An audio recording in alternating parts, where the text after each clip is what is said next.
Góðan daginn og verið öll hjartalega velkomin í loftsalinn í dag. Það gleður mig að sjá ykkur. Gleðilegan hvíldardag. Við ætlum að byrja stundina saman með að tigna Guð og syngja sálm númer 67, Vörn heim á Herran Guð.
Já, í dag hvíldardagur og það líka 22. mars.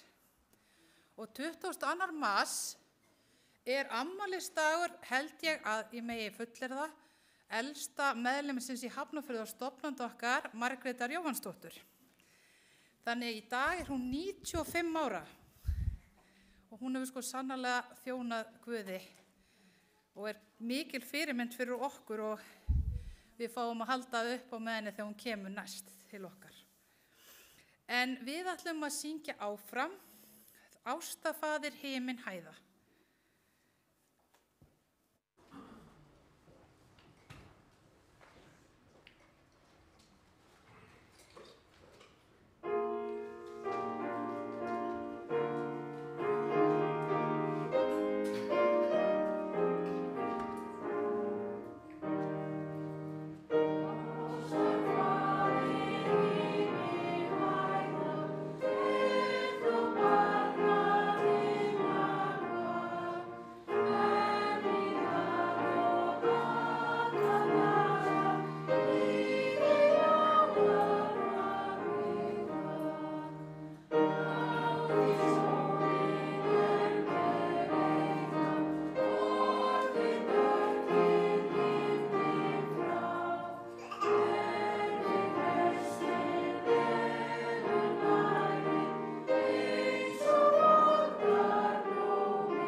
Nú ætla ég að biðja ykkur öll að standa upp því ég ætla að lesa ritningaversið sem hún Vigdís Linda hefur valið í dag og það er að finna í Filippibréfinu, 4. kafla, vers 6 og 7. Verið ekki hugsjúkum neitt, heldur gerið í öllu hlutum óskir ykkar kunnar Guði með bæn og beiðni og þakkargjörð.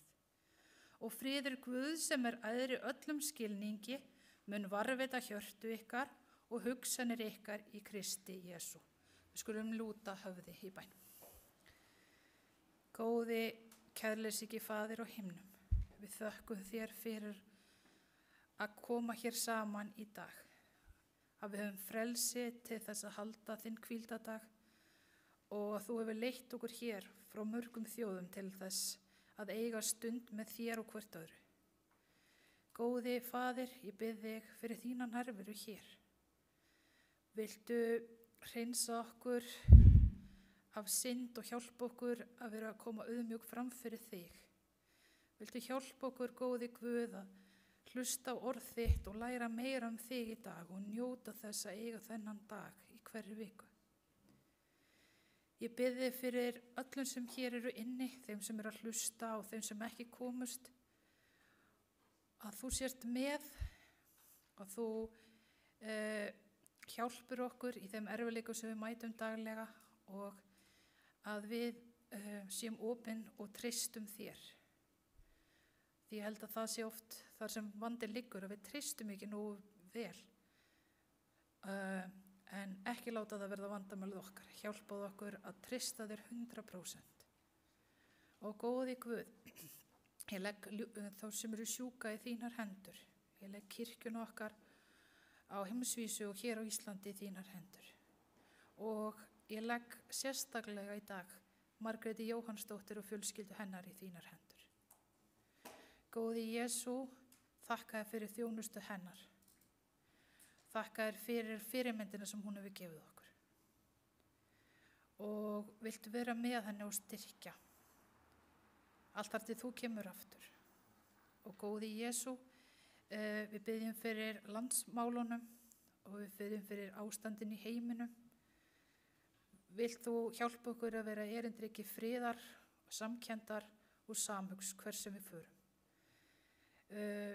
Ég biði sérstaklega líka fyrir ræðumannunum okkar að þinn heilagi andi vera með henni í dag og hérna með okkur eins og þú hefur lofað.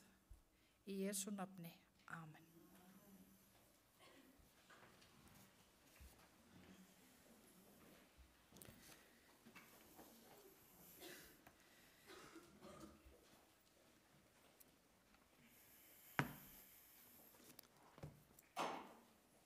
Við ætlum að syngja meira og ég ætla að bíða eftir að tæknimennir setja upp, Jón, ég ætla aðeins að tala meira áður en að við byrjum, en endilega setið fyrsta erindið upp hérna. Þetta er sálmur úr sálmabókinni sem við syngjum einfaldlega bara ekki nógu oft. Það er sálmur 266, Heilagi dagur.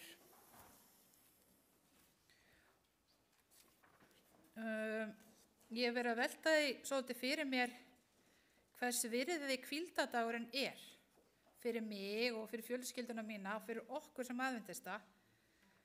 Erum við að átta okkur á hvað dýrmæt perla þetta er og erum við að gæta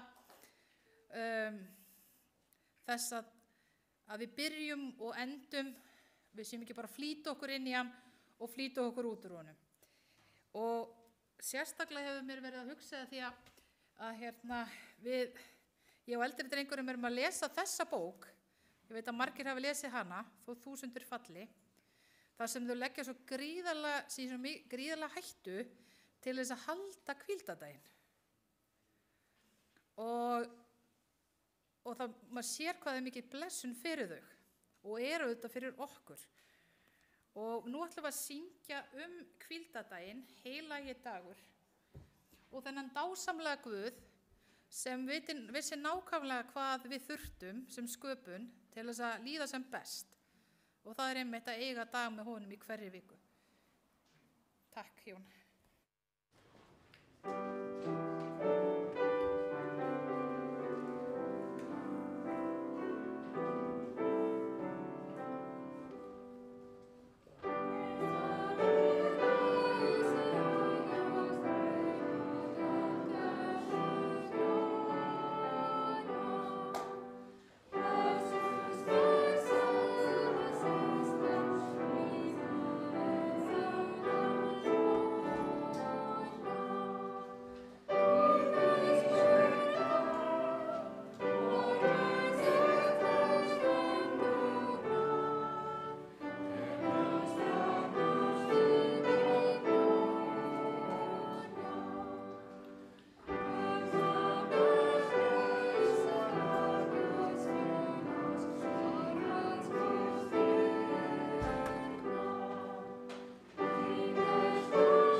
Langar að segja áfram með hvíldardaginn að mér fannst það vera nokkur ár en það er víst 20 ár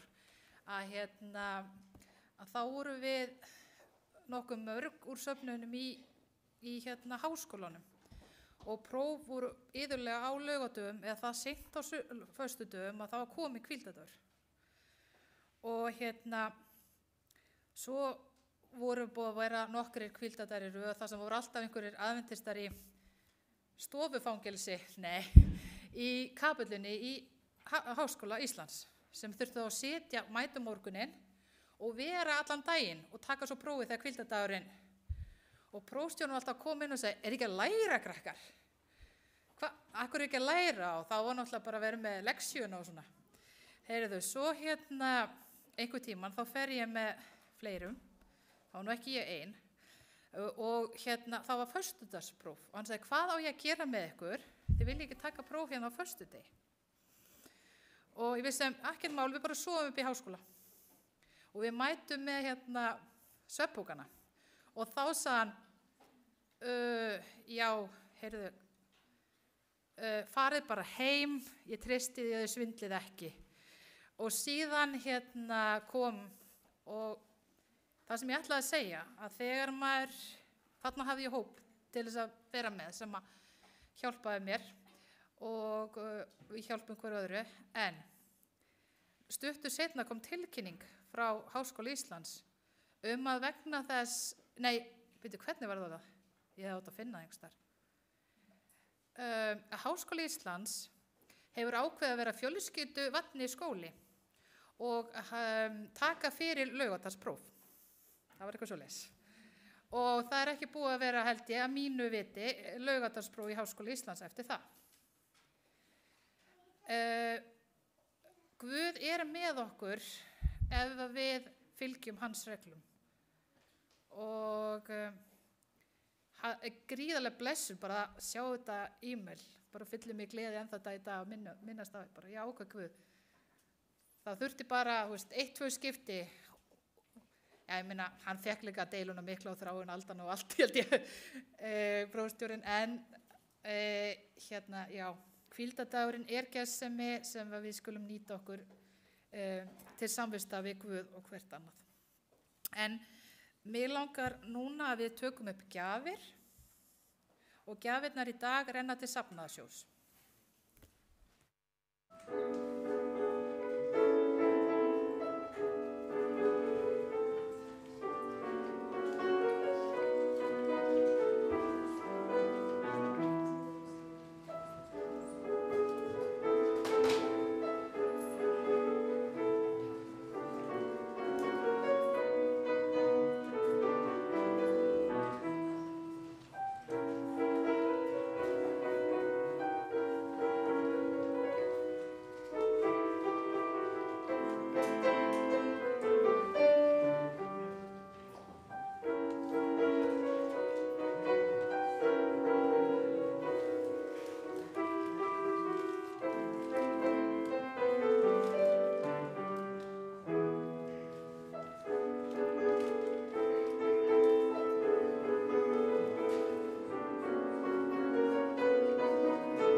Við skulum lúta höfði í bæn. Góði Faðir, þakka þér fyrir allt sem þú gefur okkur og þakka þér fyrir allt sem þú ert okkur. Viltu blessa þessar gjafir og þá sem hafa gefið og viltu að þessar peningar verði nýttir þér til þjónustu og þann hátt sem að laðar fleiri að þínum boðskap. Ég bið í Jesú nafni. Amen.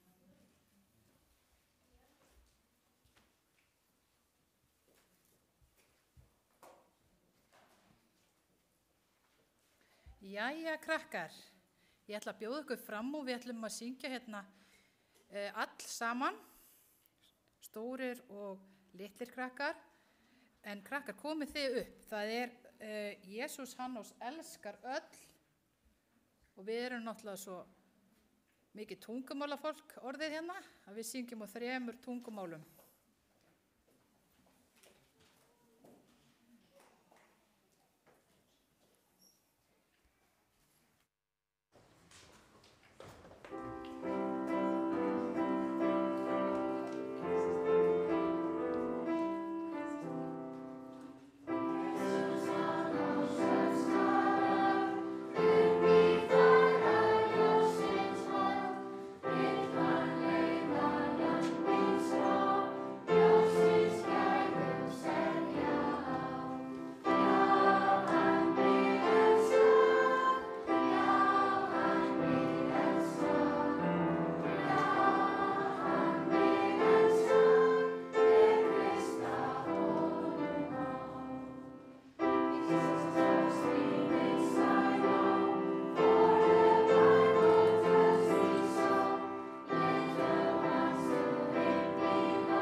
Jæja, krakkar.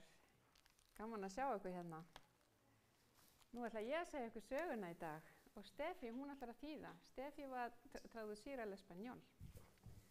Is anyone here that needs English translation? There is a translation at the back. Buenos días. Ok, sí se escucha. Ok, niños, Linda les va a decir la historia y yo voy a traducir. Oremos que Dios me dé español hoy. Ég með Yo tengo aquí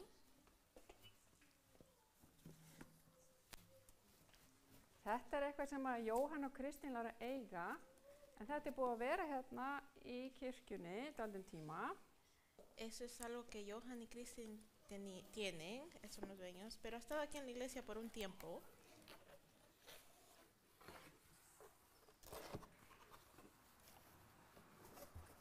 ¿Qué será? ¿Qué será?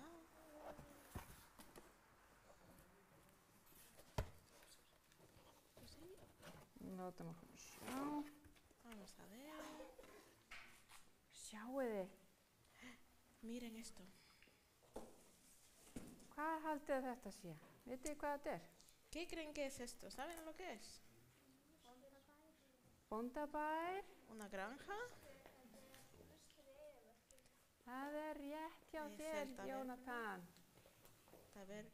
¿Tabernáculo? Sí. Já, þetta er mustrið eða tjaldbúðin í eyðimörkinni. Þegar tjaldbúð þegar það var í eyðimörkinni og mustrið þegar var búið að byggja af steini og við. Ese es el tabernáculo. Cuando estaba en el desierto era solo como unas tiendas, pero cuando ya lo construyeron era como un templo. Og það mátti bara fara einar dyr, hérna. Y solo se podía entrar por una puerta Sjáu þið que está hérna. ahí Na. delante. Og þegar fólki kom hérna dyrnar, þá kom það inn með lamb eða geit. Cuando la gente iba al templo tenía que llevar un cordero o una cabra. Og þarna var sett, sjáu þið þetta hérna? Hvað er þetta hérna? Miren lo que hay ahí. ¿Qué es esto? Lamb. Los corderitos estaban ahí. Og vitið þið það að svo var lambið, því var slátrað og það var sett hérna ofan á til að brenna það.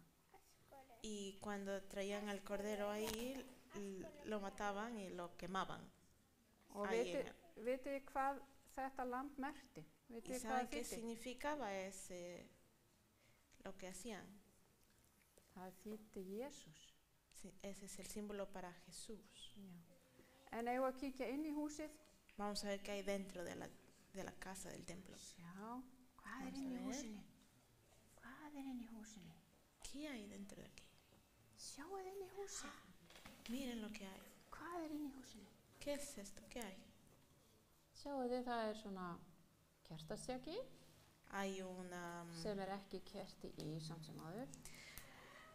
¿Cómo se dice esto? Una para poner las velas. Já, Un candelabro, eso. kandelabro, já. Pero no hay velas ahí ahora. Sjáu þið. Og svo er svona borð með brauði á. Hay una mesa con pan. Sjáu þið. Sjáu þið brauðið hérna á ný. Si ven ahí el pan. Sjáu þið. Og svo er reykjelsisaltari hér. Y incienso ahí atrás. Okay. En hvað gerist svo, sjáu þið? Svo er svona hérna inn í einu herbygginu Hay otra habitación más dentro og þarna eru boðurinn 10 ofan í þessum kassa. y ahí hay una caja que están los 10 mandamientos.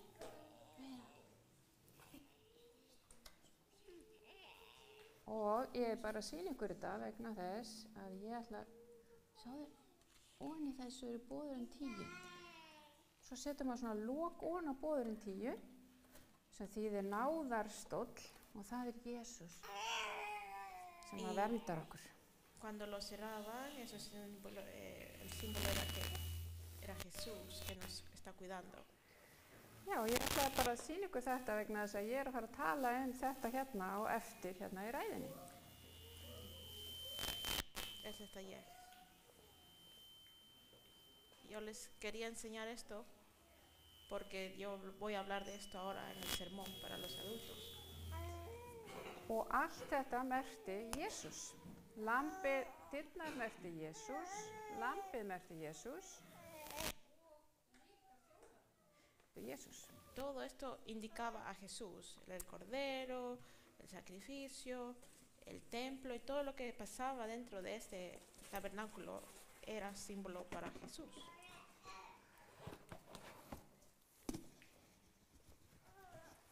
Og við skulum biðja núna saman, krakkar. Við ætlum að biðja fyrir ykkur sérstaklega. Ahora vamos a orar para ustedes especialmente. Kæri Guð, vilt þú vernda og vaka yfir börnunum? Querido Padre, ¿quieres tú guardar y cuidar a estos niños? Og viltu hjálpa þeim, Drottinn, að gefa þér sitt hjarta? Y ayúdales para que ellos te den a ti su corazón. Í Jesú nafni, amen. En el nombre sagrado de Jesús, amén. Takk fyrir, krakkar. Gracias, niños.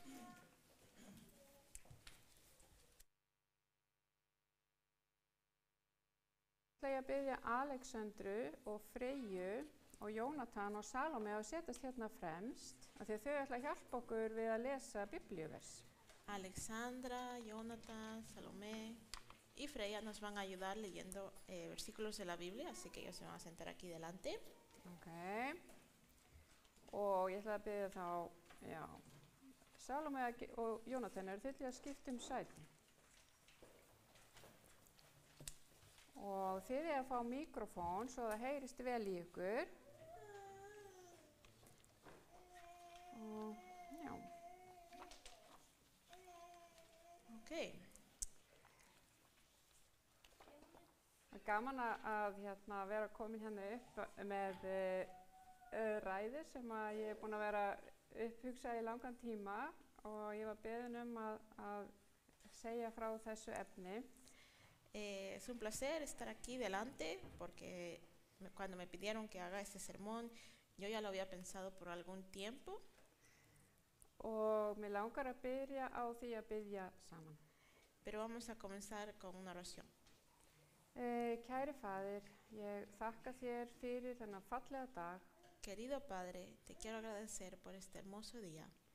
Og ég vil biðja þig núna að leiða mig með þínum heilaga anda. Ahora te quiero pedir que me guíes con tu Espíritu Santo. Og að þessi orð sem ég færi verði til blessunar. Y que las palabras que salen de mí van a ser una bendición. Ég bið í Jesú nafni. Amen. En el nombre de Jesús. Amén. Já, þá það eru víst einhverja glærur sem að vera hérna. Vamos a tener una presentación aquí. Þegar ég byrjaði að koma hérna í söfniðinn. Cuando yo comencé a venir aquí a la iglesia.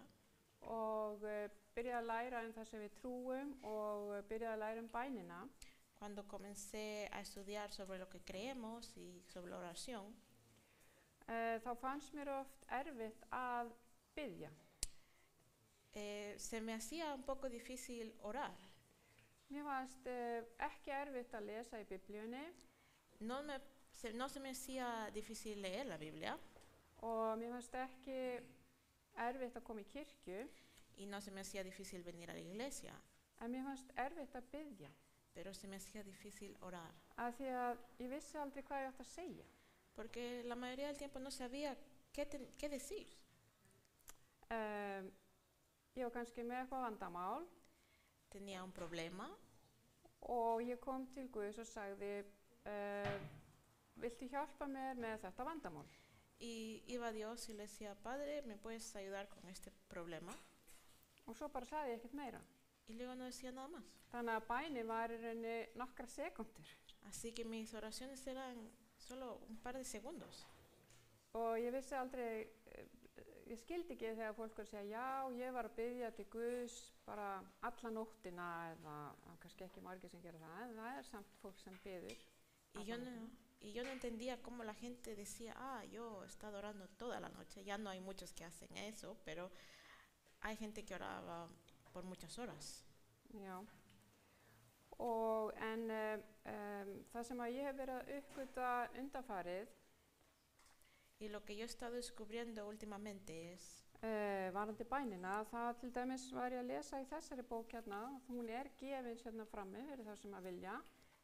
Estaba leyendo en este libro y este libro lo pueden conseguir, está aquí delante, ahí afuera de la puerta. Og hérna svona lítil mynd af hérna musterinu og þjónustinu sem að þar fór fram. Y en este libro hay una foto, una imagen sobre, y es una explicación sobre el templo y cómo el servicio ahí se hacía.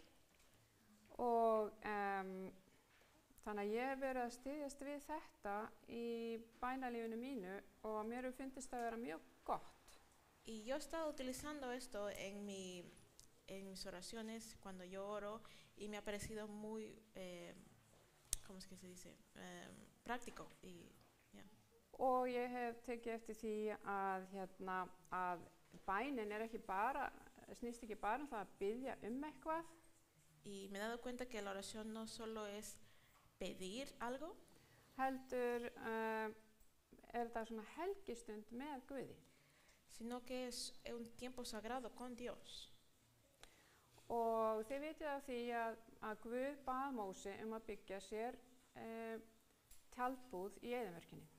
Ustedes tal vez saben que Dios le pidió a Moisés que construya este templo en el desierto. Og svo síðan þá var byggt musteri af Salomón. Ya primero construyeron el tabernáculo y luego construyeron el templo. Salomón construyó el templo. Og Salomóns musteri var eyðilagt. Y ese templo de que Salomón construyó fue destruido. Og svo var byggt annað musteri og það var líka eyðilagt. Y luego construyeron otro templo que también fue destruido. Og það var aldrei endurbyggt, en við erum ennþá með musteri. Y ese templo no lo volvieron a construir, pero tenemos ahora nosotros un templo.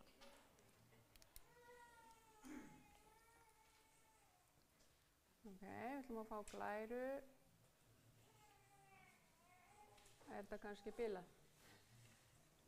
Kannski patterslöst, Tæknimaður.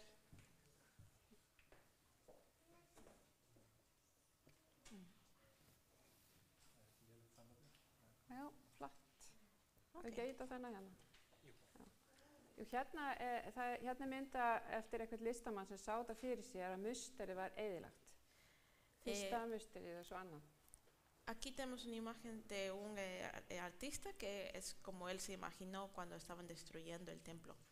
En það ennþá til musteri og Biblían kennir okkur það og segir hérna, þú ert með þetta hérna, vitið þér ekki að líka með musteri heilags anda sem í yður og þér hafið frá Guði og ekki eru þér yðar eigin. Y todavía tenemos este templo y en la Biblia dice que podemos encontrar en 1 de Corintios 6:19, o ignoras que vuestro cuerpo es el templo del Espíritu Santo, el cual está en vosotros, el cual tenéis de Dios y que no sois vuestros. Og líka erum við með þjónustuna í musterinu, við erum ennþá með þjónustuna í musterinu og hana getum við séð hérna í 1. Pétursbrefi 2. kafla og 9. versi, en þér eruð útvalin kynslóð, konunglegt prestafélag, heilug þjóð, eignarlýður. Y el servicio que pasaba en el templo físico todavía pasa y lo podemos encontrar aquí en 1 de Pedro, que es más vosotros sois linaje escogido, real sacerdocio, gente santa, pueblo adquirido. Og hérna getum við séð musterið, það sem sagt, hérna brennifórnaraltarið, hérna þvottakerið og þarna inni ljósastíkan og brauðin, skoðanabrauðin og reykelsisaltarið og þarna innst inni sáttmálsörkin. Y aquí podemos ver los diferentes lugares del templo, el patio y luego se entraba dentro de la carpa y ahí estaba el, ¿cómo es que se llama esto? El candelabro. Candelabro, esa palabra no se queda, y ahí estaba la mesa donde estaba el pan y el incienso, y luego había otra habitación más dentro donde estaban la tabla de los 10 mandamientos. Og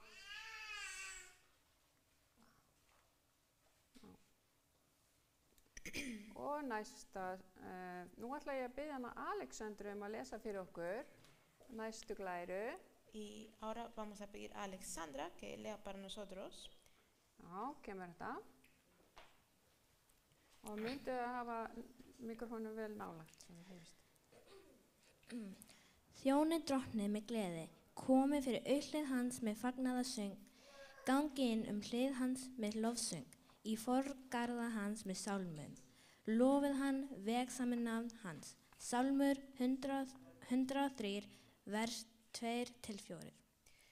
Ok, servir a Jehová con alegría, venir ante su acatamiento con regocijo, entrar por sus puertas con reconocimiento, por sus atrios con alabanza, alábenle, bendecir su nombre. Þannig að ég var með þessa spurningu, var sungið í forgarðinum? Sjáu þið þarna, horfum við inn í forgarðin, ætli það hafi verið sungið þegar þið gengur þarna inn? Y la pregunta que se vino fue que ellos cantaban y alababan tal vez en el templo, y pueden ver que ahí, cuando se entran las carpas, ahí hay un patio y tal vez se canta ahí. Og við skulum lesa í 1. Krónikubók 6:31-32 þetta, þar sem við fáum svar við þessari spurningu. Þessir eru þeir Davíð skipaði til söngs í húsi drottins örkin hafi fundið hæli. Þjónuðu þeir við sönginn fyrir dyrum samfundatjalds búðarinnar. Þarna sjáum við að það var sungið í forgarðinum. Aquí podemos ver en Primera de Crónicos 6:31, y estos son a los que David cargó con las cosas de la música de la casa de Jehová, después de que el arca tuvo reposo, los cuales servían delante de la tienda del tabernáculo del testimonio en cantares. Þannig að það sem að ég tek þetta þá lít á það í tengslum við þetta að það mjög jákvætt þegar við byrjum bænastundina að syngja lofsöng, og þeir sem eiga erfitt með að syngja lesa einhverja Davíðssálma sem eru líka lofgjörð. Y es lo que esto me explicó, y yo lo que yo entendí es que es muy importante alabar a Dios y tal vez comenzar la oración con canto. Já. Svo ætla ég að biðja hana Freyju að lesa næst. Y ahora Freya va a leer para nosotros. Skal hann leggja hönd sína á höfuð hafursins og slátra honum þar sem brennifornunum slátrað frammi fyrir drottni. Það syndaforn, 3. Mósebók 4:24. Y en Levíticos 4:24 se dice, y pondrá su mano sobre la cabeza del macho cabrio y degollará en el lugar donde se degüella el holocausto delante de Jehová. Þarna fólki beðið að koma með lamb eða hafur, dúfu eða hveitikorn. A la gente se les pedía que traigan un cordero o una cabra. ¿Qué cosa era? Una paloma. Una paloma y... Og hveitikorn. Hveitikorn, ¿cuál es eso? Grano de harina. Al templo para sacrificio. Og bæði þýddi lambið eða geitin þýddi Jesús, dúfan merkti líka Jesús og hveitikornið merkti líka Jesús. Y todos estos, los animales y la harina significaban a Jesús, indicaban a Jesús. Og þegar að komið með lambið inn í forgarðinn, að þá lagði syndarinn hendur sínar yfir höfðið á lambinu. Y cuando la persona que traía el cordero o la cabra ponía sus manos encima de la cabeza del animal. Svona eins og þið sjáið hérna á myndinni. Como está aquí en la imagen. Og hann játaði syndir sínar yfir lambinu y él decía sus pecados con sus manos arriba de la cabeza del animal. og þá fóru syndirnar af honum yfir á lambið og hann gekk í burtu hreinn af syndinni. Y entonces sus pecados se trasladaban al animal y él se iba sin pecados. En áður en hann fór þá fékk hann hníf og hann þurfti að slátra lambinu. Pero antes de él poder irse le daban un cuchillo y él tenía que matar al animal. Og muniði að lambið merkir Jesús. Y recuerden que el cordero indicaba a Dios, a Jesús. Þannig að Simbolizaba. við skulum aðeins kíkja á næstu glæru Vamos a ver la siguiente. og sem mjög mikilvæg fyrir okkur sem kristna einstaklinga og það í 1. Jóhannesarbrefi 1:9. Que es muy importante para nosotros los cristianos, que podemos encontrar en Primera de Juan, primer capítulo y versículo número 8, y dice, si... Ég var ekki búin ok. Oh, sorry. Ég ætla að lesa fyrst, svo lesum. Ef ég segjum, við höfum ekki synd, þá svíkjum við sjálfa oss og sannleikurinn ekki í oss. En ef ég játum syndir vorar, þá hann trúr og réttlátur svo hann fyrirgefur oss syndirnar og hreinsar oss af öllu ranglæti. Si decimos que no tenemos pecado, nos engañamos a nosotros mismos y la verdad no está en nosotros. Þarna sjáum við að nú erum við komin inn í forgarðinn, við komum inn syngjandi og við erum núna búin að leggja hendur okkar yfir lambið og við erum búin að slátra því. Og þarna mjög mikilvægt að játa syndir okkar. Cuando estamos, en ese tiempo estaban haciendo ¿cómo se llama? Este ritual, sí, que ellos tenían que ir a decir sus pecados con el animal y matarlo, y así ellos se limpiaban. Y nosotros, bueno, Jesús murió por nosotros. Já, og þannig að þegar við erum núna í bænastundinni, þá þurfum við að játa syndir okkar fram fyrir Guði og helst vera búin að játa syndir okkar fram fyrir þeim sem við höfum brotið gegn. Y cuando estamos orando, tenemos que arrepentirnos de nuestros pecados y decir nuestros pecados ante Dios. Y también tenemos que haber pedido perdón con la persona que nosotros hicimos algo mal, como...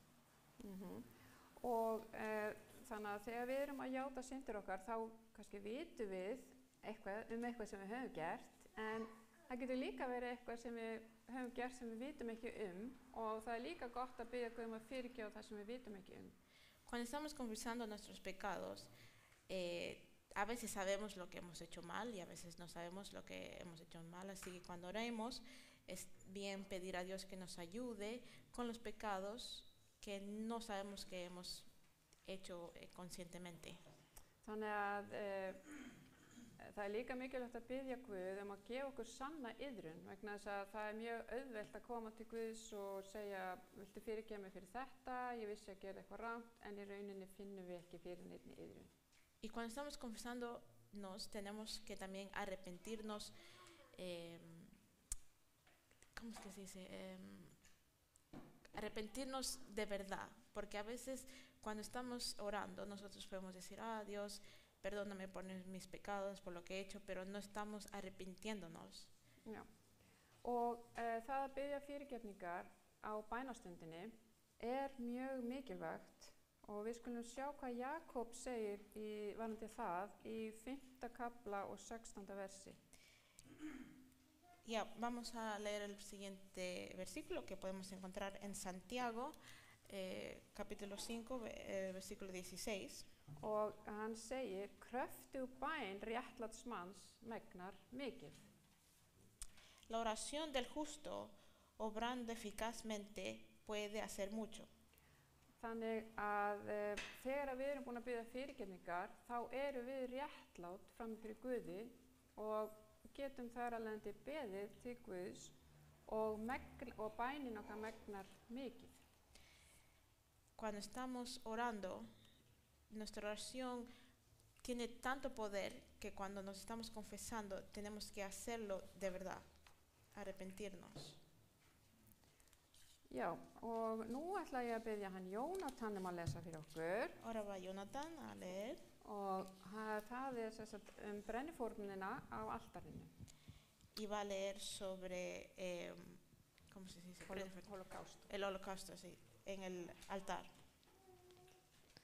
En allan mörinn og honum skal hann brenna altarinn eins og mörinn og heillaforninni. Þannig skal presturinn friðþega fyrir hann vegna syndar hans og honum mun fyrirgefið verða. 3. Mósebók 4:26. Y eso está en Levíticos 4:26. Quemará todo el cebo sobre el altar como se hace con el cebo del sacrificio de paz. Así el sacerdote hará exhibición por él, por su pecado y será perdonado. Þannig að eftir að lambinu hafi verið slátrað, þá var það lagt svona á þetta altari þarna og látið brenna upp til agna. Cuando el cordero ya había sido matado, lo ponían dentro de este altar y luego lo quemaban hasta que era ceniza. Og þetta raungerðist á Jesú Kristi, lambi Guðs, sem að tók heimsins synd á sig þegar hann leið á krossinum. Y esto pasó de verdad con Dios, con Jesús, cuando Él murió en la cruz y tomó en sí todo el pecado del mundo. Hann gaf allt og hélt ekki neinu eftir. Él dio todo y no guardó nada para sí. Og hvað ráðleggur Biblían okkur að gera varandi þetta? Þarna erum við komin á stað í bæninni, það sem að við eigum að, allavega ég mæli með því að við gerum, og Biblían líka. Ya ahora estamos en un lugar de lo que la Biblia nos indica que haga y yo también les recomiendo que hagan. Og það Y eso es beinum sjónum vorum til Jesú, höfundar og fullkomnara trúarinnar. Vegna gleði þeirri beið hans, leið hann þolinmóðlega á krossi, matsmán einskis og hefur nú sest til hægri handar hásæti Guðs. puestos los ojos en el autor y el consumador de la fe, en Jesús, el cual, habiéndole sido propuesto gozo, sufrió la cruz, menospreciado la vergüenza y sentándose a la diestra del trono de Dios. Virðið hann fyrir yður sem þolað hefur slíkan fjandskap gegn sér af syndurum til þess að þér þreytist ekki og látið hugfallast. Consideren pues al que soportó tanta hostilidad del pecador contra sí mismo para que no descaiga el ánimo de ustedes ni desmayen. Þannig að nú þegar við erum í bænastundin okkar, þá þurfum við að beina sjónum vorum til Jesú. Þetta Biblían, hún að segja ykkur þetta. Entonces lo que tenemos que hacer, la Biblia nos está indicando que tenemos que fijar nuestra vista en Dios, fijarnos en Dios, en Jesús. Hann leið þolinmóðlega á krossi, þarna Biblían að segja ykkur að velta vel fyrir okkur þjáningu Krists. Y que lo que nos está diciendo, que Él soportó ese sufrimiento en la cruz, entonces nosotros tenemos que entender lo que eso significa. Og hérna stendur, virðið hann fyrir þér. Hvað þýðir að virða fyrir sér? Y ahí dice, consideren pues a Él lo que Él. Þannig að þegar maður að horfa á kannski málverk eða styttu og maður svona virðana fyrir sér. Cuando estamos viendo a un arte o una foto, entonces nosotros estamos tratando de entender, tratando de ver esta foto. Þá maður svona velta fyrir sér fegurðinni í myndinni eða hvernig styttan gat orðið svona falleg. Entonces estamos tratando de ver el arte o la estatua y ver cuán hermosa o cómo está hecha. Við erum að velta fyrir okkur smáatriðinum, kannski fallegri náttúru. Nei, þarna lítill fugl. Nei, mikið fallegt blóm hér. Y nos estamos dando cuenta de detalles como el pájaro o la naturaleza. Og þetta það sem Biblían að segja ykkur að gera með dauða Krists. Y esto es lo que la Biblia nos está diciendo que hagamos con la muerte de Jesús. við eigum svona að velta þessu fyrir okkur, hvernig hann gerði þetta, af hverju gerði hann þetta, hvað gerðist. Tenemos que tratar de entender qué es lo que pasó, cómo pasó, qué es lo que le pasó a él. Taka kannski, ég veit það ekki, 5-10 mínútur til að byrja með, til að velta þessu fyrir sér. Y tal vez empezar con 5 o 10 minutos para considerar y entender qué pasó. Ég mæli til dæmis með því að við lesum oft í viku Jesaja 53 sem er ljóð hinn líðandi þjón, Jesús. Y yo les recomiendo que tal vez un par de veces o por semana o que leamos en Isaías 53, que es un poema. Og við skulum aðeins lesa það sem að hún Ellen White talar þetta atriði og þennan kafla Jesaja 53. Y aquí voy a leer para ustedes lo que la hermana Elena de White escribió sobre este poema, sobre este capítulo, Isaías 23. Og hún segir, þennan kafla Jesaja 53 ætti að rannsaka. Y ella dice, este capítulo, Isaías 53, debe estudiarse. Hann sýnir Krist sem lamb Guðs. Presenta a Cristo como el Cordero de Dios. Þeir eru sem uppfylltir af stolti og hégóma, quienes se enorgullecen, cuyas almas están llenas de vanidad, ættu að horfa á þessa mynd af lausnara sínum deben contemplar esta imagen de su Redentor og auðmýkja sig í duftið. y humillarse hasta el polvo. Takk eftir hérna.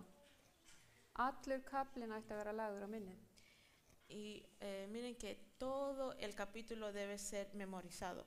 Áhrif hans munu lægja og auðmýkja þá sál sem er sörguð af synd og full af sjálfsupphafningu. Su influencia subrayará y humillará al alma contaminada por el pecado. Og ef þið velti fyrir ykkur hérna, þessu atriði hérna, þeir sem eru uppfullir af stolta og hégóma, cuyas almas están llenas de vanidad y de orgullo. það er mjög líklegt að við hugsum, við erum ekki þannig. Y es muy probable que nosotros pensemos, no, yo no estoy en ese grupo. En Laodíkeusöfnuðurinn, sem er síðasta söfnuðurinn, fær þessa lýsingu af Jesú. Pero la iglesia de los últimos días, Dios describe a la iglesia así. Full af stolti og hégóma, það erum við. Llenos de orgullo y vanidad, eso somos nosotros. Og við erum líka sörguð af synd og full af sjálfsupphafningu. Y estamos llenos de pecado y enaltecido por su exaltación. Þó svo við viljum að kannski ekki trúa því. Aunque tal vez no lo queremos creer. Já, þetta erum við. Estas somos nosotros. En þannig að ef við lesum Jesaja 53, þá munum við læknast af þessu stolti og hégóma og sjálfsupphafningu. Y si leemos Isaías 53, podemos tal vez tratar de curarnos de este orgullo y esta vanidad. Og næst ætla ég að biðja hana Salome að lesa fyrir okkur. Ahora va Salomé a leer para nosotros. Hún ætlar að lesa fyrir okkur þvottakerið. Y ella va a leer para nosotros sobre el lavandero de manos. Þú skalt gjöra eyrkert með eyrstjett til þvottar og þú skalt setja það milli samfundar tjaldsins og altarisins og láta vatn í það. 2. Mósebók 30:18. Takk fyrir þetta. Og svo ætla ég að biðja hana Alexandru að lesa næsta texta sem er hérna niðri. Y ahora Alexandra va a leer el resto del verso. Þegar þeir ganga inn í samfundatjaldið skulu þeir svo sér úr vatni, svo að þeir dey ekki. Okay. Eða þegar þeir ganga að altarinu til þess að innbæta til þess að brenna eldforn, drottni til handa, þá skulu þeir þvo hendur sína og fætur, svo að þeir deyr ekki. Þetta skal vera þeim ævarandi lögmál fyrir hann og niðja hans frá kynni til kyns. 2. Mósebók 30, vers 20-21. Y en Éxodo 30, versículo 18, el que leyó Salomé, dice, también harás una fuente de bronce para lavarse con su base también de bronce. La pondrás entre el tabernáculo de reunión y el altar y pondrás en ella agua. Cuando entren en el tabernáculo de reunión se lavarán con agua para que no mueran. Cuando se acerquen al altar para servir y presentar la ofrenda quemada al Señor, también se lavarán las manos y los pies para que no mueran. Eso será un estatuto perpetuo para que él como para sus descendientes a través de las generaciones. Og þvottalaufin, hún var búin til af speglum hebresku kvennanna. Y este lavandero fue hecho de espejos de las mujeres hebreas. Þetta var brons sem var búið að pússa svo vel að maður gat spegla sig í bronsi. Este era bronce que ya lo habían lijado o pulido tan bien que tú podías ver tu reflexión. Og hérna í þessu, þarna þá þurftu prestarnir að þvo sér. Y en este lavandero los ¿cómo se llama? Pastores, no. ¿Cómo se le puede decir? Usaidis en el sacerdotes. Sacerdotes, sí, este es el nombre. Se lavaban las manos ahí. Og þeir máttu ekki sinna neinu embætti innan tjaldbúðunar án þess, annars myndu þeir deyja. Y no podían hacer nada dentro del tabernáculo, del templo, sin lavarse las manos, si no iban a morir. Þannig að þeir máttu ekki sinna brennifórnaraltarinu og þeir máttu ekki fara þarna inn nema að vera búnir að þvo sér. Y no podían hacer nada en el altar de holocausto ni entrar dentro de la carpa sin haberse lavado las manos y los pies. Já, og spegillinn, þetta er sem sagt búið til úr speglum, þannig að þegar fólk horfði ofan í þá sá það í rauninni andlitið sitt í speglinum. Y como era de espejos, cuando estaban lavando las manos se veían a ellos mismos. Og spegillinn merkir, við sjáum sem sagt óhreinindin okkar og við þvoum okkur. Entonces cuando estamos lavándonos las manos, nos vemos a nosotros mismos. Y eso significa que si estamos sucios, nos lavamos. Si estamos sucios, Og spegillinn merkir í rauninni boðorðin 10 og óhreinindin þýðir að við höfum brotið boðorðin. Entonces el espejo es como los 10 mandamientos. Entonces cuando nos estamos lavando el sucio que tenemos en las manos, es que indicado que hemos ¿cómo se dice? Roto la ley. Og við höfum þá þörf fyrir að hreinsast af því að við erum búin að brjóta lögmál Guðs. Y tenemos la necesidad de lavarnos porque hemos roto la ley de Dios. Og hvað segir Biblían þetta? ¿Y qué dice la Biblia sobre esto? Því að ef einhver heyrandi orðsins og ekki gjörandi, þá hann líkum manni skoðar andlit sitt í spegli. Porque si alguno oye la palabra y no pone en obra, este tal es semejante al hombre que se considera en un espejo ese rostro natural. Hann skoðar sjálfan sig, fer burt og gleymir jafnskjótt hvernig hann var. Porque él se consideró a sí mismo en el espejo y se fue y luego se olvidó de qué tal era. En sá sem skyggnist inn í hið fullkomna lögmál frelsisins, sem annað orðið í boðorðin 10, mas que le hubiese mirado atentamente en la perfecta ley, og heldur sér við það og gleymir því ekki sem hann heyrir, heldur framkvæmir það, hann mun sæll verða í verkum sínum. Y que es la libertad, y que presentando en ella, siendo oidor olvidado, sino hacerse la obra, este será tal bienaventurado en su hecho. Og hérna Jakob eins og sjáum að bera saman spegilinn og lögmálið. Y ahí está siendo explicado que el espejo es como la ley de Dios. Og ef við förum í næsta vers, si vamos al siguiente versículo, komið. Sá sem segir, ég þekki hann og heldur ekki boðorð hans lygari og sannleikurinn ekki í honum. 1. Jóhannesar bréf 2:4. El que dice, yo lo he conocido y no guarda sus mandamientos, es mentiroso y no hay en él verdad. Sjáu þið hvað mikilvægt að halda boðorð Guðs hérna? ¿Ven cuán importante es guardar los mandamientos de Dios aquí? Og ef við skoðum hérna versi fyrir neðan, sem Páll segir, þar við höfum þessi fyrirheit elskaðir, þá hreinsum oss á allri sörgun á líkama og sál og fullkomnum helgun vora í Guðs ótta. Así que, amados, pues tenemos tales promesas, limpiándonos en toda inmunidad de carne y espíritu, perfeccionado en santificación en temor a Dios. Og hérna sjáu þið að Páll, hann að nota þetta myndmál tjaldbúðurinnar. Hann að segja, hreinsum oss og helgum okkur. Það nákvæmlega það sem að boðskapur þvottakersins Entonces aquí leemos que él está diciendo que tenemos que lavarnos y santificarnos, que también indica a lo que estaba pasando en el templo cuando estábamos lavando las manos. Og Ellen White talar þetta líka. Við skulum fara í næstu glæru, ég ætla að lesa það fyrir ykkur. Y Elena de White habla sobre eso también. Voy a leer esta parte para ustedes. Fyrir iðrun synda sinna, fyrir trú á Krist og fyrir hliðinni við hið fullkomna lögmál Guðs syndaranum tilreiknað réttlæti Krists. Það verður réttlæti hans og nafn hans skráð í lífsbók Lambsins.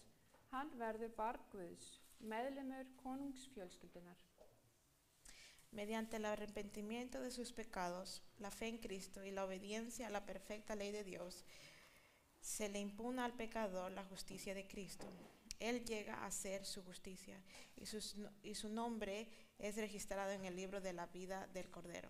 Se convierte en un hijo de Dios, un miembro de la familia real. Testimonios de la iglesia. Þannig sjáu þið að hérna Ellen White að tala iðrunina. Það hérna, iðrunin, iðrast og setur syndirnar yfir lambið. Aquí podemos ver que ella está hablando sobre el arrepentimiento y aquí podemos ver cuando se estaban arrepintiendo y poniendo los pecados en el Cordero. Svo kemur hérna trú á Krist. Y þá luego, þetta hérna, við trúum á að hann dó fyrir syndir okkar. Y luego la fe, que nosotros tenemos fe en que Él murió por nuestros pecados. Og þá kemur þetta tilreiknaða réttlæti sem við þörfnum svo mikið. Y luego llega a ser justicia que nosotros necesitamos. Þannig að við sjáum hérna aftur. Y aquí podemos ver todo esto pasando otra vez. Iðrunin, hér. Trú á Krist, hér. Hliðinin, hér. Entonces ahí ella apuntó todo esto, lo que estaba pasando cuando nosotros, el arrepentimiento, la fe y luego la justicia. La obediencia. La obediencia og þá fáum við tilreiknað réttlæti Krist sem helgunin. Después de hacer el arrepentimiento, la fe y la obediencia, esto junto llega a ser la justicia. Á ensku heitir þetta imputed righteousness, ef ég skilja rétt. Og við skulum fara á næstu glæru þar sem hún talar áfram þetta, Ellen White, í deilunni miklu. Y vamos a leer un poquito más de lo que ella dice. Þeir sem í einlægni leita sannleikans og kappkosta að hreinsa sálir sínar með hlýðni og gera þannig allt sem þeir geta til að búa sig undir átökin, munu finna öruggt skjól hjá Guði sannleikans. Y en la gran controversia ella escribe: los que busquen sinceramente el conocimiento de la verdad y se esfuercen en purificar sus almas mediante la obediencia, haciendo así lo que pueden en preparación para el conflicto, encontrarán seguro refugio en el Dios de verdad. Þarna sjáum við að hún að nota líka þetta tungumál þvottakersins, kemur hérna að hreinsa og að hlýða Y ella también está utilizando esos símbolos como lavarse y obediencia. og mér finnst þetta svo merkilegt að þú skuli segja að við hreinsum sálir okkar með því að hlýða. Þetta er alveg Y me pareció tan interesante que ella utiliza que arrepintiendo de nuestros pecados, lavándonos, lo hacemos con, ya, nos limpiamos con la obediencia. Já, mér finnst þetta athyglisvert. Þetta er eitthvað svona sem að þarf jafnvel að hafa heila ræðu Það er helgunin. Y esto me pareció tan interesante que debería ser un sermón para sí mismo sobre la santificación. Guð vill ekki bara gefa okkur fyrirgefninguna, hann vill líka gefa okkur helgunina. Dios no solo nos quiere perdonar, sino que nos quiere santificar. Og það er því viðeigandi á bænastundin okkar að biðja Guð að helga okkur honum og hjálpa okkur að gera hans vilja. Así que es importante que cuando nosotros estamos orando y pidiendo perdón, que pedir a Dios que nos santifique. Og nú ætla ég að biðja hana Freyju að taka við og lesa fyrir mig næstu glæru. Y ahora Freya va a leer para nosotros. En fremur skalt þú ljósastiku gjöra af skíru gulli, önnur Mósebók 25:31. Þú skalt gjöra lampana 7 og skalt svo uppsetja lampana að þeir beri birtu yfir svæðið fyrir framan hana. Önnur Mósebók 25:37. Já, takk fyrir þetta Freyja. Og inn í hinu heilaga var 7 arma ljósastika úr gulli. Y lo que Freya leyó era Éxodos 25:31. Harás además un candelabro de oro puro y hacerle 7 candilejeras, las cuales encenderás para que ilumbren a la parte de su delantera. Éxodo 25:37. Og þessi ljósastika, hún var fyllt af olíu og kveikt var á henni dag og nótt með heilugum eldi sem hafði komið niður af himni. Y ese candelabro tenía 7 velas que estaba encendido día y noche con ¿cómo se llama? Fuego que Dios había mandado en el altar. Og olían sem fyllti ljósastikuna merkir heilagan anda. Y el aceite que estaba lleno en el candelabro es símbolo para el Espíritu Santo. Og talan 7, þið sjáum það eru 7 armar og það merkir, talan 7 er heilug og merkir fullkomnun. Y como este candelabro tiene es para 7 velas, está indicado a cosa. Talan 7 er heilug og merkir fullkomnun. Ya, este número 7 es perfecto y significa que es santo. Og Jesús, hann gefur okkur eftirfarandi ráð varðandi það hvernig við höfum að öðlast heilagan anda. Y Jesús nos está dando cómo podemos obtener el Espíritu Santo. Og ég segi yður, biðjið og yður mun gefast, leitið og þér munu finna, kníið á og fyrir yður mun upp lokið verða.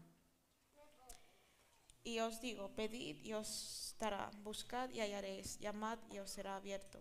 Fyrst þér sem eru vondir, hafi vita og gefa börnum eða góða gjafir, hver miklu fremur mun þó Faðirinn himneski gefa þeim heilagan anda sem biðja hann.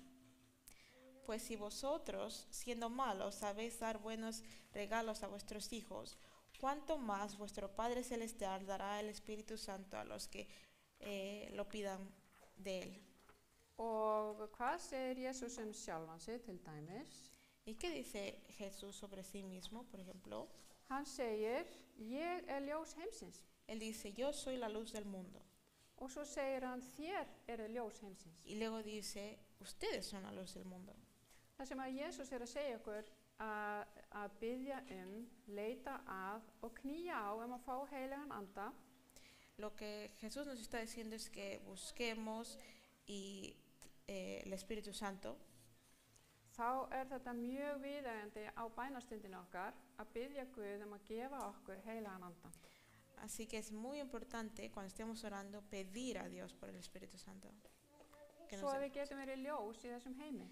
para que podamos ser la luz en este mundo, Alveg eins og Jesús ljós í þessum heimi. así como Dios es la luz en el mundo. Án hans getum við ekki neitt. Sin Él no podemos nada. Og oljan sem að merkir heilagan anda Y el aceite que simboliza el Espíritu Santo eldsneyti ljósins. Þetta orkugjafinn. es como la gasolina de la luz. Og við skulum athuga hvað hann segir, hann Pétur þetta mál. Y vamos a ver lo que Pedro dice sobre esto. Þetta líka mjög áhugavert. Esto también es muy interesante. Þeir heyrðu þetta var sem stungið væri í hjörtu þeirra og þeir sögðu við Pétur og hina apostolana: Hvað eigum við að gjöra, bræður? Entonces, oído esto, fueron compungidos de corazón y pidieron a Pedro y a los otros apóstoles, varones, hermanos, ¿qué haremos? Og Pétur sagði við þá: Gjörið iðrun og látið skýrast hver og einn í nafni Jesú Krists til fyrirgefningar synda yðar. Þá munu þér öðlast að gjöf heilagan anda. Y Pedro les dice: arrepentidos y bautícense cada uno de vosotros en el nombre de Jesucristo para perdón de los pecados y recibiréis el don del Espíritu Santo. Og þarna sjáum við tungumálið, hann aftur að nota tungumál meistarisins. Y ahí podemos ver otra vez este lenguaje del templo. Gjörið iðrun. Arrepentirse. Sjáum við hana, gjörið iðrun. Que se arrepientan, ahí podemos ver el Látið cordero. skýrast. Que nos bauticemos, ahí el lavandero. Það hreinsunin. Til fyrirgefningar synda, það hér. Para el perdón de los pecados, que es ahí el holocausto.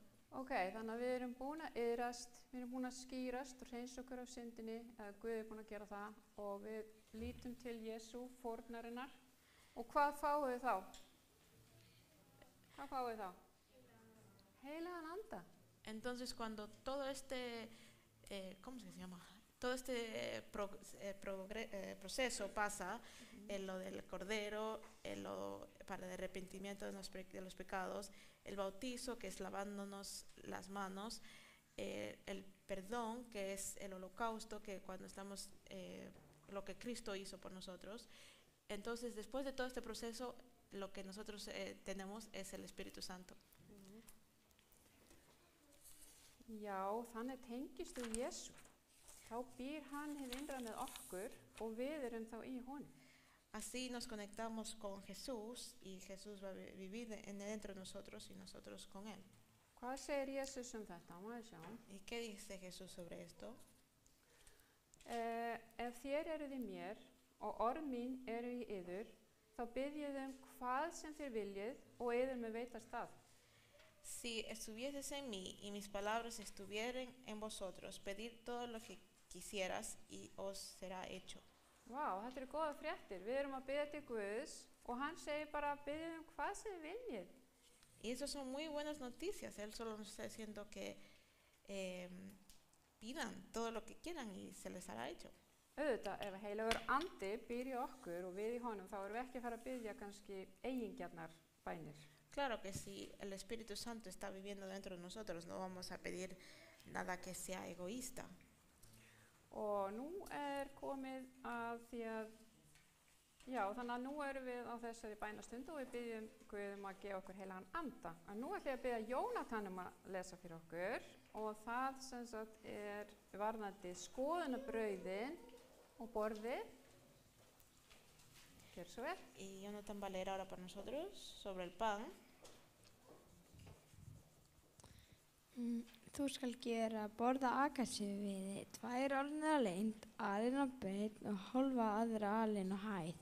2 Mósebók 25, vers 23. Og aðeins meira. En á borði skalt þú ætíð leggja skoðunarbrauð frammi fyrir mér. 2 Mósebók 25, 30. Éxodo 25:23 dice: harás una masa de madera de acacia será de 90 centímetros de largo y 45 de ancho y de 65 centímetros de alto. Y pondrás sobre la mesa el pan de la presencia continuamente delante de mí. Já, hérna eru við komin að stað þar sem að brauðið merkir getur mjög margt en það Una mesa, yo dije una masa, perdónenme. Já, Yo como, what? ¿Por qué la vas a poner dentro de una mesa? já, hérna eru við komin sem sagt á stað þar sem að við erum að tala orð Guðs. Brauðið getur þýtt margt en þar með talið orð Guðs. Puede significar mucho, pero estamos aquí hablando sobre la palabra de Dios. Og Jeremía talar orð Guðs eins og það sé matur. Skulum athuga hvernig það Y Jeremías habla sobre la palabra de Dios como si fuese comida. Vamos a ver qué es lo que dice. Kæmi orð frá þér, vamos al 25. Okay. Kæmi orð frá þér, gleypti ég við þeim, og orð þín voru mér unun og fögnuðu hjarta míns, því að ég nefndur eftir nafni þínu, Drottinn, Guð allsherjar. Hallarándose sus palabras y yo las comí, y tu palabra fue por gozo y por alegría de mi corazón, porque tu nombre se convocó sobre mí, oh Jehová, Dios de los ejércitos. Og þá erum við komin að þessari andlegu næringu sem við þurfum að fá á hverjum degi. Y aquí estamos en ya la nutrición que necesitamos cada día, que es el Espíritu Santo. Já, sko, næringin, við þurfum að borða á hverjum degi. Við getum ekki sagt, já, ég borða í dag og þá þarf ég ekki að borða á morgun. Y con la nutrición no podemos decir, oh, ya comí hoy, así que no necesito comer mañana. Nei, það ekki svoleiðis. Við þurfum að fá næringu á hverjum degi og líka andlega næringu á hverjum degi. Y nosotros necesitamos comer comida física todos los días, pero también necesitamos comida espiritual cada día. Og þarna erum við komin í bænastundinni þar sem við getum við ættum í rauninni að lesa eitthvað í Biblíunni. Það ekki endilega að vera langt, leggja kannski á minnið eða rannsaka eitthvað efni. Y ahí estamos con la Biblia, con la palabra de Dios, que no necesita ser muy largo, pero debería ser algo cada día. Memorizarse algo, un versículo. Og þá erum við, ég ætla aðeins að fara bara núna yfir í 29. glæru. Og þá ætla ég að biðja hana Salómeu sem að lesa fyrir okkur. Y ahora va Salomé a leer para nosotros. Þú skalt gjöra altari til að brenna á reykjelsi. Það skalt þú búa til af akasíuviði. Anna Mósebók 31. Og Aron skal brenna ilmreykjelsi á því, hann skal brenna því á hverjum morgni þegar hann tilreiðir lambana. Anna Mósebók 37. Já, hérna komum við að reykjelsisaltarinu sem að táknar bænirnar sem Jesús biður fyrir okkur. Y en Éxodo 30, versículo 1, dice, harás asimismo un altar para quemar incienso, lo harás de madera de acacia. Y en el versículo 7 dice, Aarón quemará el incienso aromático sobre él, lo quemará cada mañana cuando prepare las lámparas. Og það heilug skylda okkar að biðja fyrir öðrum? Hvað heldur þið? ¿Es nuestro deber orar para otros? Við skulum lesa þetta. Og fjarri sé það mér að synga á móti þér, Drottinn, með því að hætta að biðja fyrir yður. Ég vil kenna yður hinn góða og rétta veg, 1. Samúelsbók 12:23. Hérna Samúel að segja að það sé bara hreinlega að synga á móti Drottni að biðja ekki fyrir öðrum. Y aquí en 1 de Samuel, capítulo 12, versículo 23 dice, así que lejos de mí sea que peque contra Jehová, cesando de rogar por vosotros, antes que yo os enseñe por el camino bueno y derecho. Así que aquí está diciendo que es casi como pecado parar de orar para los demás. Og erum við vinir Guðs? Hvað mikilvægt fyrir Guði? ¿Qué es importante para Dios? Hvað særir Guð? ¿Qué es lo que, ¿cómo es que dice? Lastíma. Sí, lastima a Dios. Abraham var vinur Guðs, hann bað fyrir Sódómu. Y nosotros somos amigos de Dios y Abraham también era amigo de Dios y él oraba para sus enemigos. Móses, hann bað fyrir fólkinu. Y Moisés, él oraba para la gente. Og Jesús biður fyrir okkur. Y Jesús ora por nosotros. Já, það særir Guð mikið þegar að sálir farast. Lastima mucho a Dios cuando las almas se pierden. Skulum að sjá, Vamos a ver. já, þetta Jesús sem er þarna. Og hann kom nær og sá borgina, grét hann yfir henni og sagði: Ef þú hefðir aðeins vita á þessum degi hvað til friðar heyrir, en nú það hulið sjónum þínum. Y en Lucas 19, versículo 41, dice, cómo llegó cerca, viendo de la ciudad, lloró sobre ella, diciendo, oh, así también tú conoceréis a lo menos de este día lo que toca la luz, mas ahora está cubierto de sus ojos.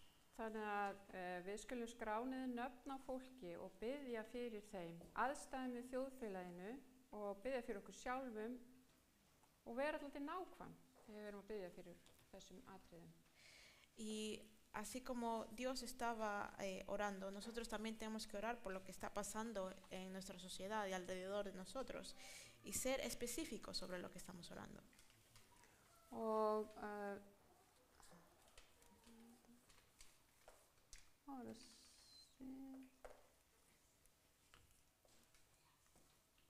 þá eru komin hérna að síðustu glærunni og ég ætla að sýna ykkur þegar ég var að byrja með, þá kom ég hérna inn, hljóp fram hjá lampinu, hérna beint hérna inn og bara, Guð, viltu hjálpa mér með þetta og hitt?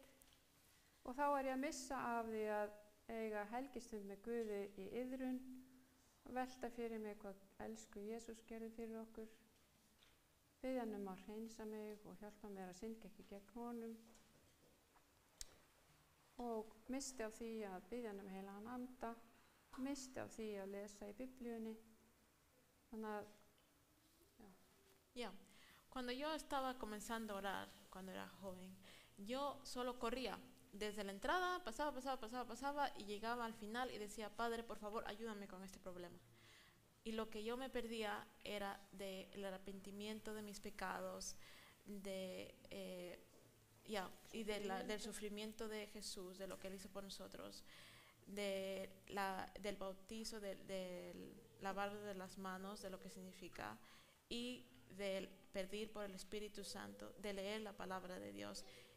já. Y luego solo llegaba al final. Þannig að allt þetta hérna bara eins og veisluborð fyrir okkur. Y todo esto que simboliza es como un, ¿cómo es que se dice? Un buffet, ya, para nosotros.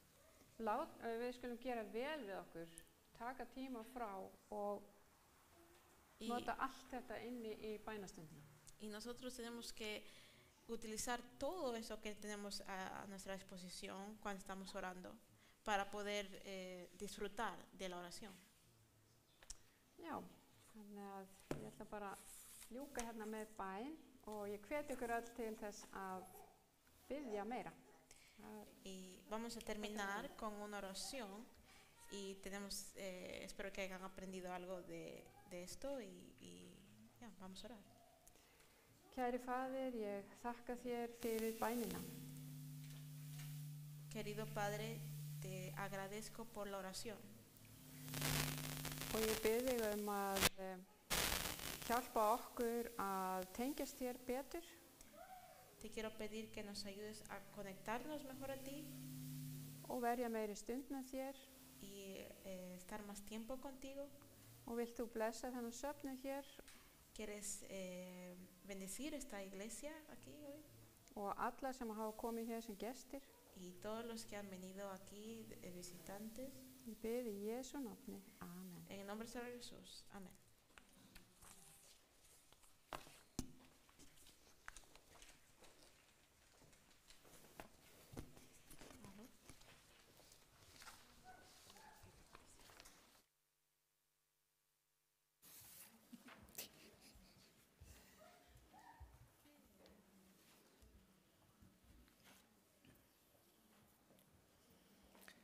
þökkum Vigdísi kærlega fyrir og Steffi fyrir að þýða.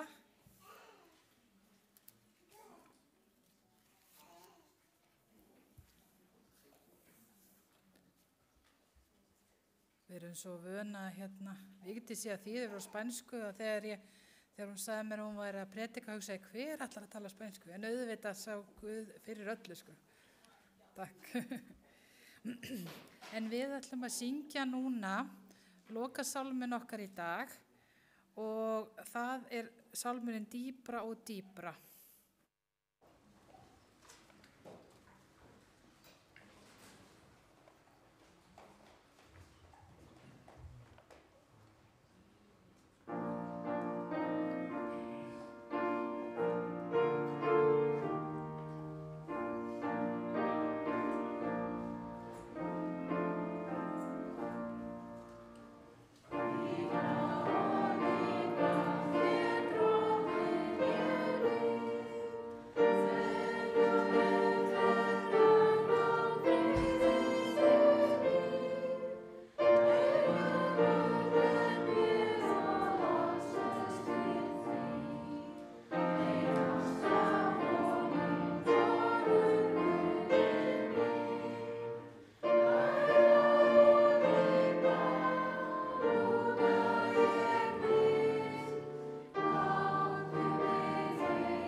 Ég ætla að biðja ykkur að standa áfram og bjóða Vigdísi.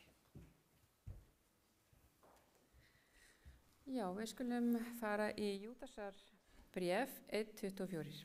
En honum sem egnar að varveita yður frá hrösun og láta yður koma fram fyrir dýr sína lítalausa í fögnuði, einum Guði sem frelsar oss fyrir Jesú Krist drottinn vor, sé dýrð, hátign, máttur og vald fyrir allar aldir nú og allar aldir. Amen.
Jæja, kæru vinir, ég vil þakka okkur öllum fyrir komuna og ég vil þakka Vigdísi og Steffi fyrir að flytja okkur boðskap frá